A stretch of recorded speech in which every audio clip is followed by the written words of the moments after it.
Hey guys, it's Chris Mincola with Mincola Group over at West USA Realty, and I'm doing our housing weekly market update. Hope everybody's doing well and ready for the weekend. Okay, so before I jump ahead there, just wanted to give you a quick idea on our current supply of single family homes in the Phoenix area. We saw that our numbers had increased the last 4 weeks in supply, and that's the highest in the last 2 years that we've seen. Now, a lot of this could be due to obviously the lower mortgage rates that we've had the second half of this year, which are great. We had the lowest interest rates on record for the last 3 years come out, so that's encouraging. As far as all active in the greater Phoenix area, whoops, let me get out of this. We're right around 24.5. So that's for everything across the greater Phoenix area. So nothing crazy, nothing we're seeing too much inventory for housing crash, but we're seeing more homes come on the market. Maybe homes that didn't sell before, maybe because the rates are lower. We've got people wanting to put their houses on the market, move on to buy something else. They just can't wait anymore. I always say, people move when they need to, or really want to for family, job, whatever the case may be. They need a bigger house, smaller house, whatever it is.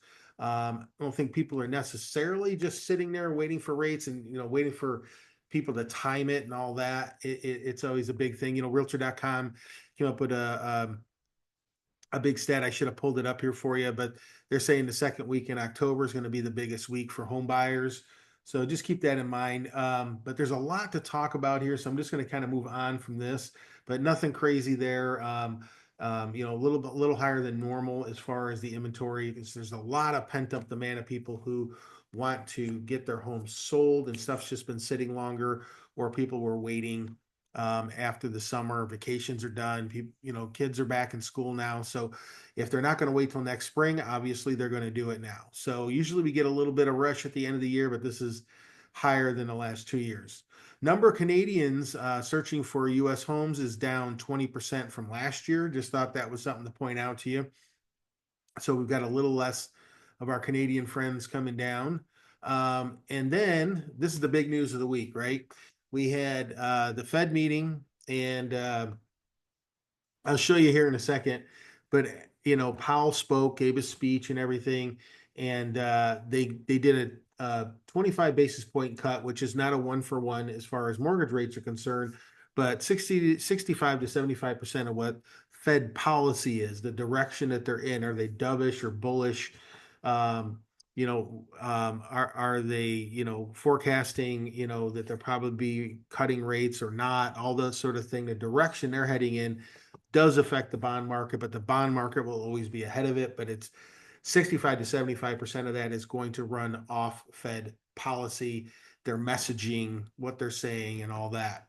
And if there's any thing that would be in question there, we've seen this ride over the last few years, but I'll show you exactly what I'm talking about. But labor over inflation is where the Fed has been with the quote unquote elevated inflation rate that we've had. Even though I showed last week trueflation, the current now numbers are more around 2%, but they're looking at rear view mirror data.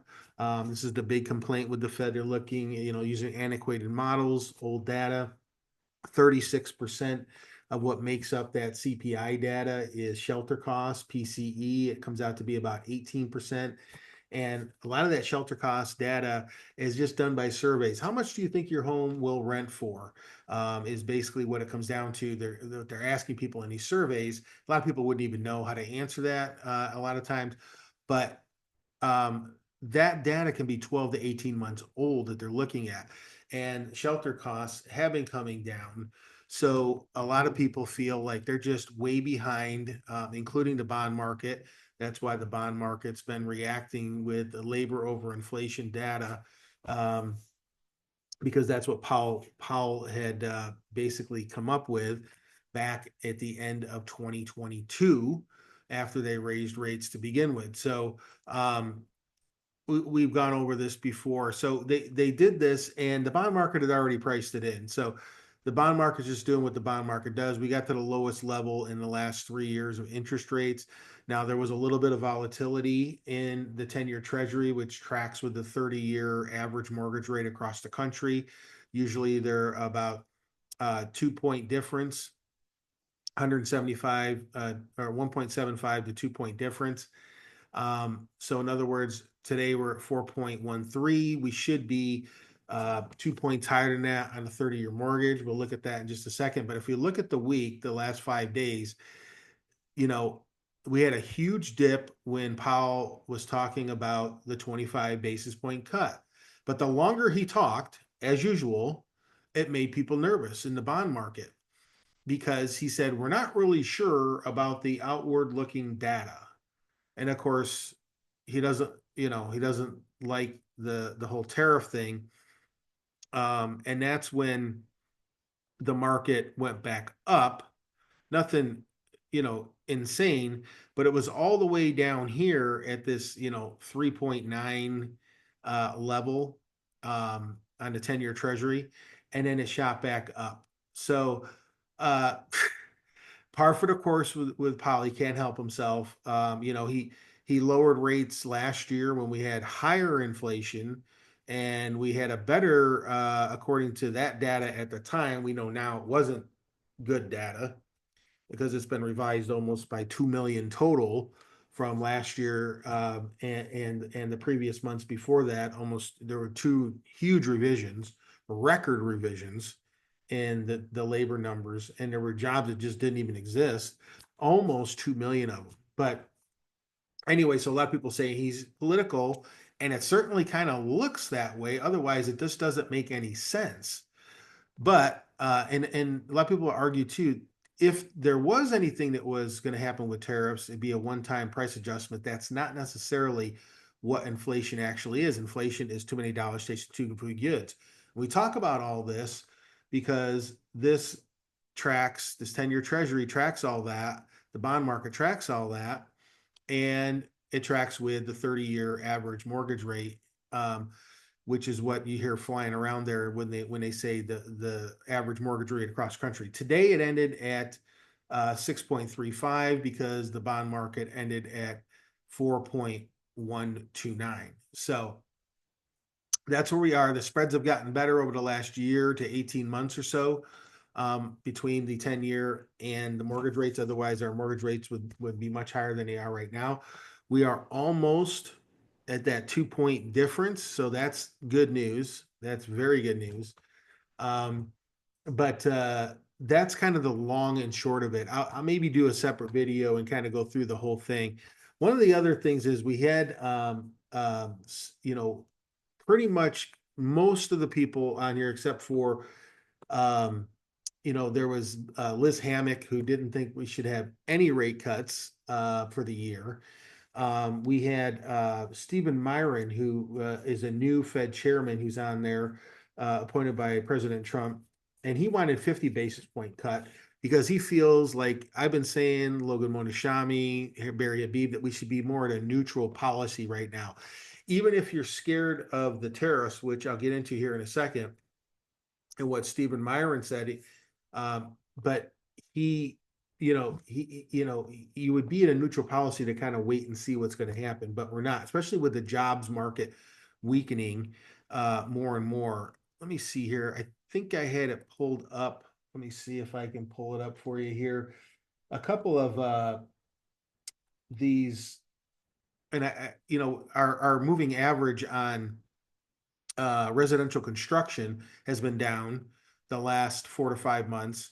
All employee residential specialty trade contractors down, okay, and manufacturing is down. So the beginning of every recession, it starts with manufacturing and residential. You can get away with the manufacturing, but when the residential hits, because residential just touches so many different sectors, when those two things happen at the same time, you are possibly headed toward a recession, because that's just kind of the ramp up to it throughout our economic history. So just something to keep in mind.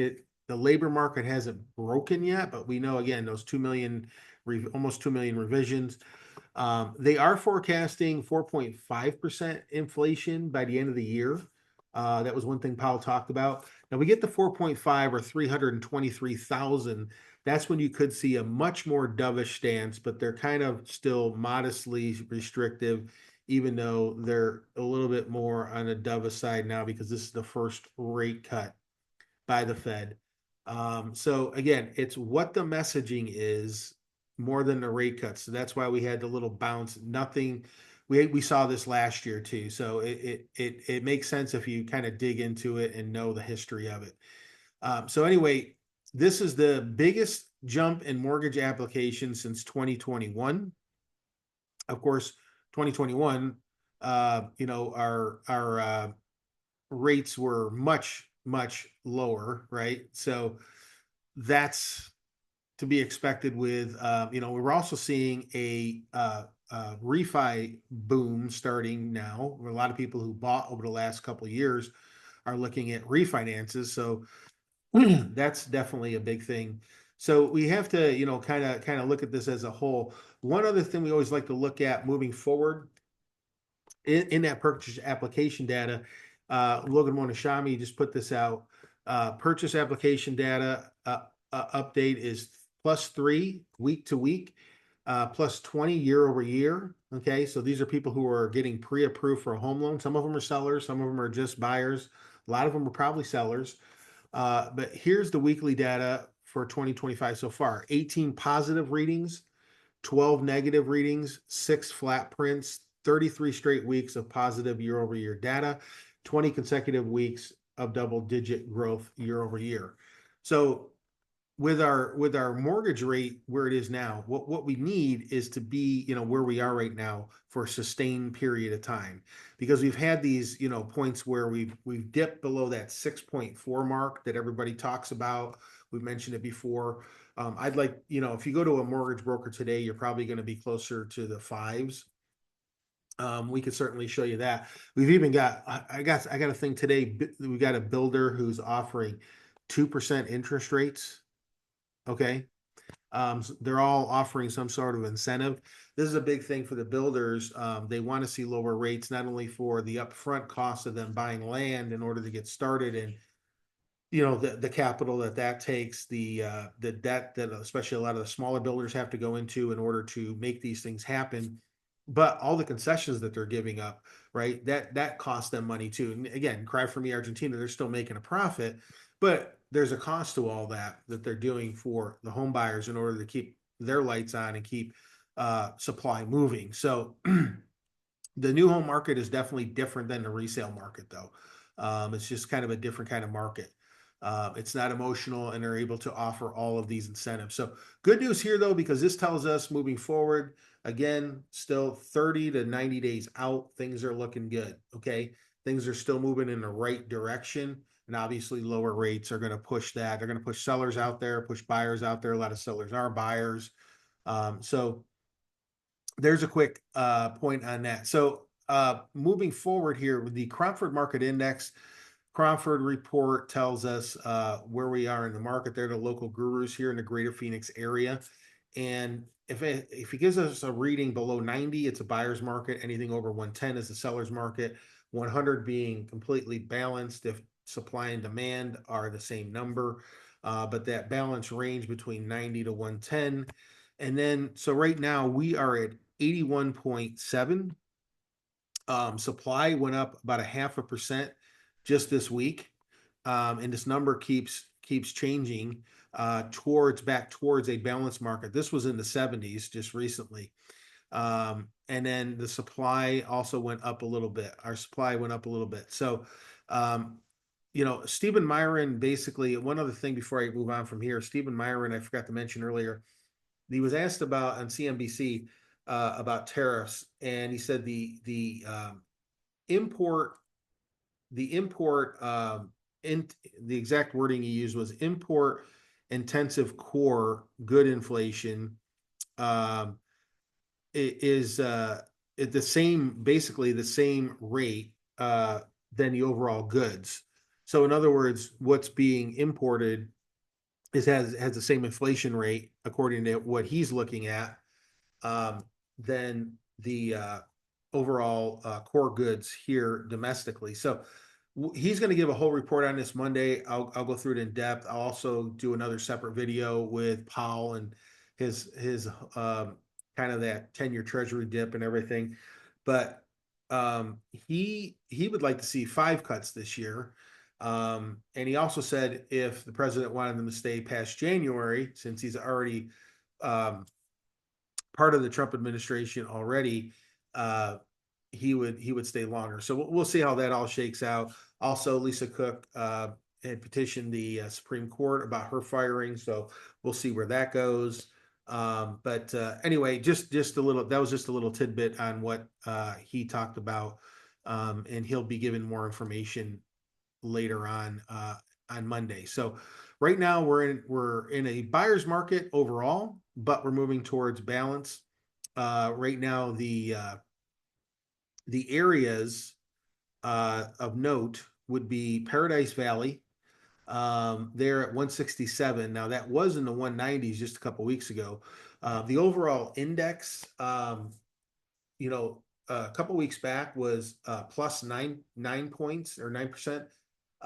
Last week was plus 8%. This week plus 7%. So it's kind of slowed a little bit, but it's still heading in the direction of a more balanced or towards seller market, depending on which area of the valley you're in. Paradise Valley, Fountain Hills, Scottsdale, Chandler, Cave Creek, Avondale, they're all in sellers markets. Avondale barely, same thing with Cave Creek and Chandler. Gilbert, Phoenix, Mesa, and Glendale, they're in balance market. Peoria, Tempe, Goodyear, Surprise, Queen Creek, Buckeye, and Maricopa City, they're all in buyers markets. Okay. So we'll keep an eye on that.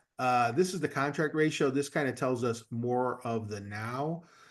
This number was at, let's see, 32. It's now at 32.5 of active under contract for the whole valley. What's actively for sale, what's under contract. So that number's gone up a little bit. As right now, that puts us in a barely a warm market overall. When we were in the crazy market of 2021, this says insanity up here. That number was off the chart. It was like almost 500. Okay, just to give you an idea where we were then. Looking at the charts on the heat map, this shows us Mesa right now is a hot market. We also have, let's see, Glendale 85310 is a hot market, and Phoenix is in a hot market. And it's, let's see, that's 62 contract ratio. Mesa was at 76. Boy, that's really pretty hot, actually. And Glendale 64, not bad. So the rest of it all is either cold or kind of warm for the whole valley on that chart. The other thing is Logan Watashami points out that Powell may consider in his talk 0 to 50 K job growth as the new run rate, and there'll be no additional job data to justify aggressive rate cuts unless jobless claims significantly rise to that 323,000. Right now, it's closer to like 265,000, which is up but not breaking. Okay, I think the bigger thing is just not more jobs coming online, but looking forward, there's a lot of there is a lot of growth in GDP. There's also the CapEx part, but that's going to take year or two, maybe 3 years to really ramp up for manufacturing and AI and all that. So the big thing to note again is labor over inflation. So we'll keep an eye on all that, guys. If you have any questions at all, want to know about how to buy a home with lower rates, how we can negotiate that for you, get you lower rates out of the gate with a mortgage broker, want to know what your home is worth, want to know what we would do to get it sold, please reach out to us and make sure you smash that like button and share this to somebody who may need it. We'll talk to you guys next time. Thanks.